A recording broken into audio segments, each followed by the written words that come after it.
Place the Lord vessel upon the altar. Okay.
The Lord vessel also functions as a bonfire. We could level up, but I think I'm going to save that for upgrading my pyromancy flame, or maybe even buying new pyromancies. Probably buying new pyromancies. Very well. Once the vessel is filled with souls, the gate to Gwyn shall open. Seek Gravelord Nito, the Witch of Izalith, and the traitor, Seath the Scaleless. Fill this vessel with their souls, then the gate will open, so that you may kill Gwyn. Are you ready? Then let us return to the abyss. Entrust thine flesh to me.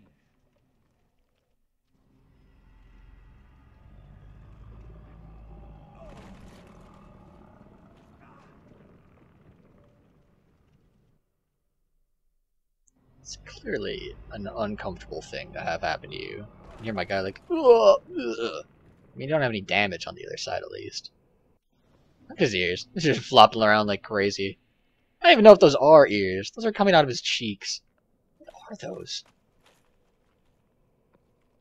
Yeah.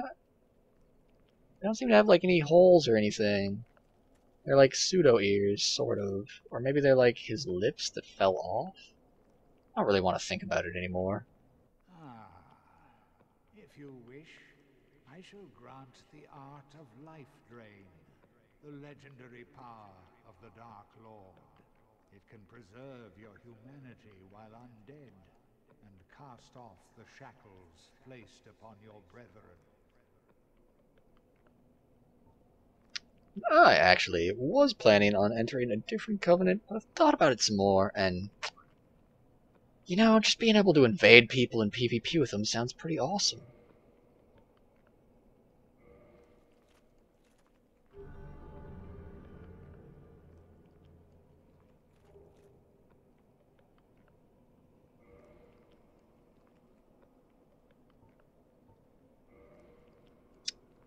We can buy cracked red-eye orbs.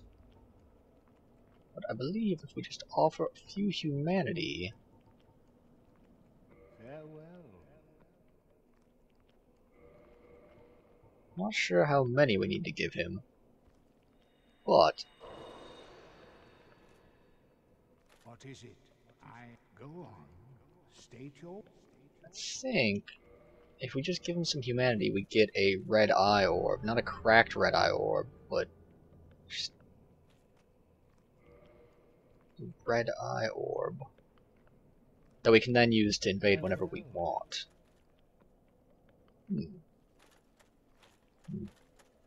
I'll have to find out how many humanity I need to give to him so that we can just start invading people and rocking their worlds. And for now, we will warp to the Daughter of Chaos and go check out some pyromancies. Alright, so I was expecting this to be a pretty routine thing happening here, so I don't actually have live commentary on this. But, go over and I want to talk to this pyromancer, but first, I need to take care of the giants over here.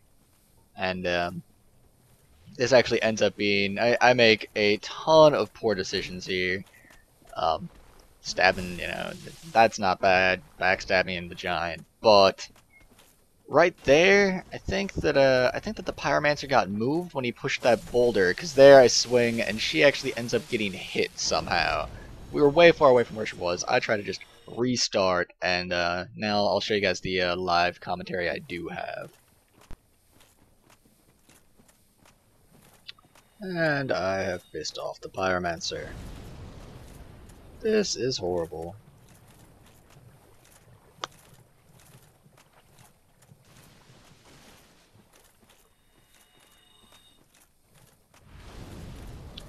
Oh, but that's so cool.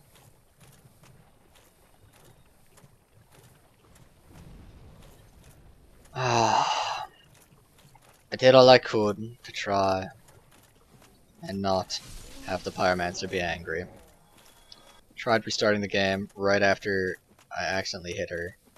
I swear she like got pushed by a giant or something, because I was pretty far away from where she normally is when she got hit, but alas, it matters not. The point is that she is angry.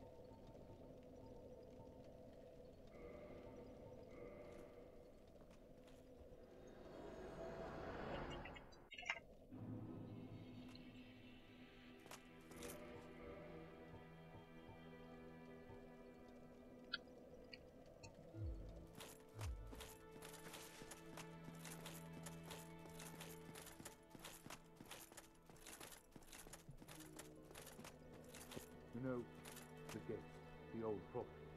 Was that your doing? Yes, I knew it.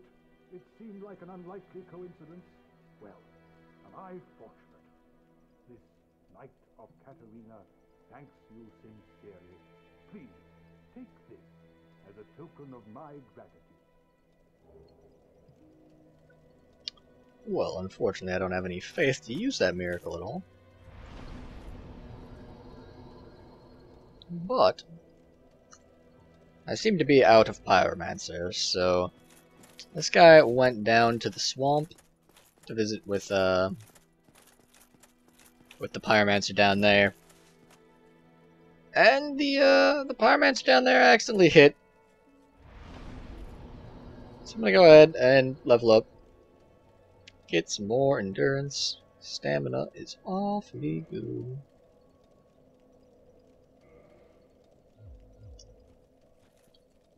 And up next, there are a lot of different places that you could go. But what I would recommend doing is heading down into the graveyard at long last. King's Secret Frontier. You sorry fool. You could not be the chosen one. Enough. I shall slumber until I am awakened again. And he is angry because I went with the other serpent. He feels slighted. Anyhow, the reason why I choose the graveyard to go to next is because there are still two bosses in this direction. I guess that's the only real reason that I'm going here versus anywhere else.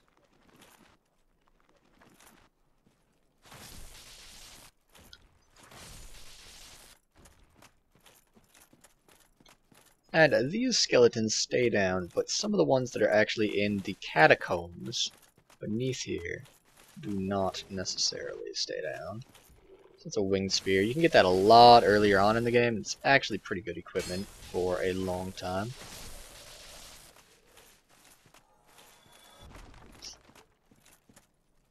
Some of these giant skeletons, they actually drop souls, unlike their smaller brethren.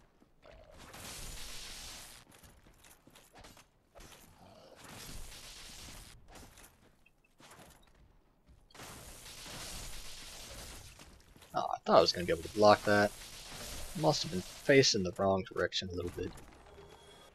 Skeletons can drop their weapons. They can also drop red round shields or something like that. Red and white round shields, I think is what they're called. Some binoculars for seeing far.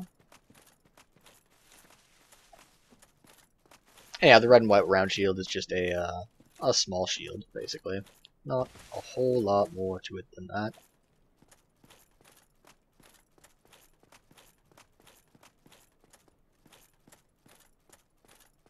But this should all be very, very simple through the catacombs. Like I said, skeletons in the catacombs will respawn, so just let you guys see what that's like. Ooh, we've got some exploding skull action, taking me down a peg or two.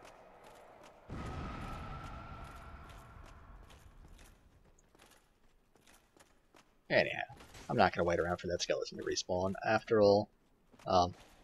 But there will be some pyromancers, or I don't know, at least magicians, that are controlling the skeletons. They're necromancers. Necromancers for sure, whatever else you want to call them. Just pick something to call them. And here is one. See, he does it with some fire there. Ah, lame. Lame. I don't think I can get a backstab on him, so I'm just gonna unload. Probably should have done that a bit earlier. You can see we are on top of a bonfire. The stakes are relatively high. There we go. And we can go ahead and light this bonfire now. And activate this switch. And the grave keepers, or whatever they are, we'll call them necromancers. The necromancers do not respawn, and then when you kill a skeleton, it will not respawn either. It'll respawn, sorry, it'll still respawn with the bonfire, which is what I was saying about the necromancers not respawning, but skeletons won't just get right back up after you knock them down.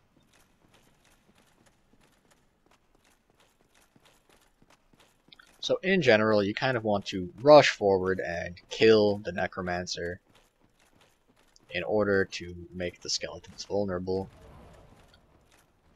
Oopsies. Got distracted by getting hit by that fire magic. Whereabouts is that necromancer? There he is. There he is. We will just stab him good. And there's no like clear delineation of like where the different necromancers' control is. You sort of, you know, skeletons in the area of a necromancer are vulnerable after you kill him.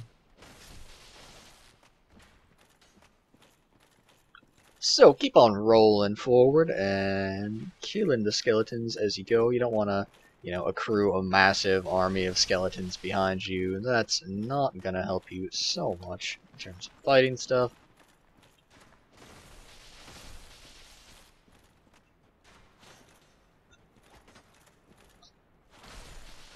Your strikes are gonna one-shot these guys.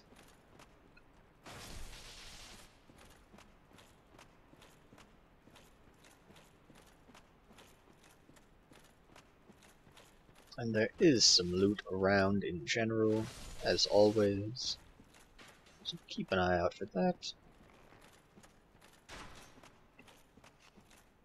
Oh no, and Skeleton Archer finally goes down.